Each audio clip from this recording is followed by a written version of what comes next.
6 p.m. Assalamu alaikum. This is Radio Pakistan. The news read by Kanuz Ashraf. First, the headlines. The United States has expressed desire to work with Pakistan in furthering the shared objectives of stabilizing Afghanistan. Defense Minister says India cannot divert Pakistan's attention from war on terror by engaging it at line of control. National Assembly has been informed that the government is taking effective measures to control spread of sectarian hatred and violence through print media and electronic media. In Indian-held Kashmir, troops and their fresh act of state terrorism murdered 6 youth in Baramulla district today. North and South Korea have agreed to hold working talks on Wednesday. The fourth one-day international between Pakistan and New Zealand will be played in Hamilton tomorrow.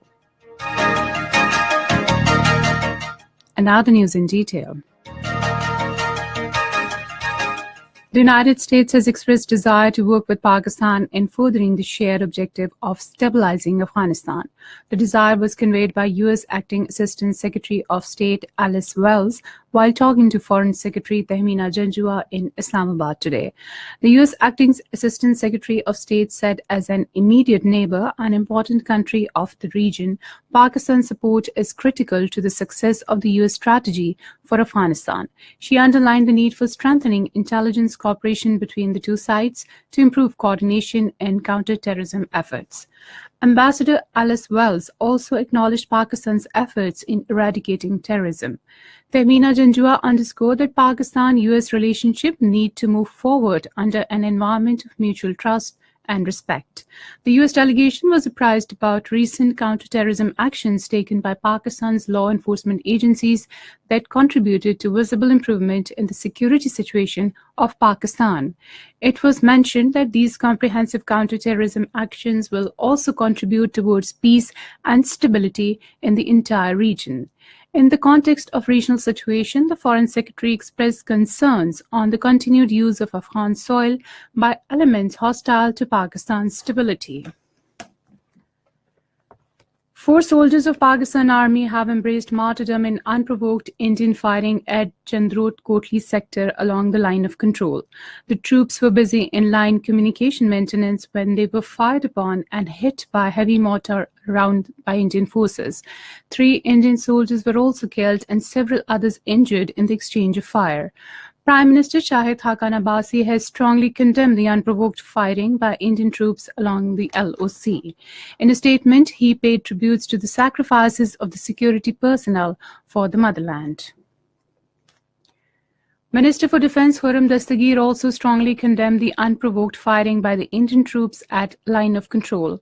He expressed deep grief and sorrow over the martyrdom of 4 soldiers of Pakistan Army. The minister said India cannot divert our attention from war on terror by engaging us at LOC, and we know how to deal with the Indian provocations. He said the entire nation stands by the Pakistan Army. Prime Minister Shahid Haqqan Abbasi held a meeting with the former Prime Minister and PMLN President Mohammad Nawaz Sharif in Lahore today. The overall political situation, upcoming Senate elections, and other matters came under discussion during the meeting. Prime Minister's youth program has left an impression on the socio-economic landscape of the country in different sectors ranging from poverty alleviation to entrepreneurship development. Radio Pakistan Islamabad correspondent Zahid Hamid reports that the program launched in 2013 has a broad canvas of 6 schemes which enable the youth and poor segments of population to get good employment opportunities, secure economic empowerment, and access higher education and IT tools. The National Assembly was informed today that the government is taking effective measures to control spread of sectarian hatred and violence through print and electronic media. Responding to a question, Minister of State for Information and Broadcasting Maryam Aurangzeb told the House that there is zero tolerance for the spread of sectarian hatred, violence, hate speeches, and extremism through the media. She said prompt legal actions have been taken against any violation according to the law if reported. Minister for Defense Production Rana Tanveer Hussain has gone to Iran on a 3-day official visit.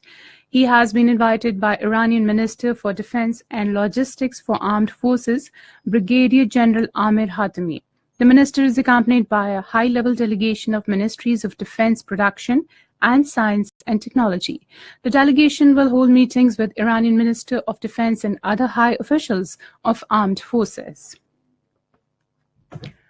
Minister for Privatization Danial Aziz says privatization process of PIA will be completed according to the law. Addressing a news conference in Islamabad today, he said PIA law is in place since April 2016 and we have to implement it accordingly. The minister said that the rights of all the employees of PIA will be safeguarded. He said professionalism and transparency will be ensured in the process. The newly appointed Consul General of Turkey, Tolga Yusak, called on Sindh Governor Mohammad Zubair in Karachi today. Matters related to bilateral trade, investment opportunities in the province, enhancement of cooperation in various sectors, and other matters of mutual interest were discussed during the meeting. This is Radio Pakistan. 13th session of the Parliamentary Union of Islamic Countries will begin in Tehran tomorrow. A 7-member National Assembly delegation led by Speaker Sardar Ayaz Sadiq is representing Pakistan in the annual gathering of parliamentarians from 56 Muslim countries. In India, the government has decided to auction the properties of Pakistani and Chinese nationals, designating them as enemy properties on the pretext that these people have left the country. Total cost of these properties is 1 trillion rupees that belong to over 9,400 people, mostly Pakistani nationals. In occupied Kashmir, Indian troops during their fresh act of state terrorism murdered 6 more youth in Baramulla district today. The youth were killed during a joint operation of Indian Army and the Central Armed Police Force in Uri area of the district. It is a common practice of Indian Army personnel that they randomly kill Kashmiri youth in fake encounters. In a statement today, the chairman of Hurriyat Forum, Mirwais Umar Farooq, condemned Indian Army's operation in Srinagar, South and North Kashmir areas, terming it as arrogance and belligerence of the Indian authorities.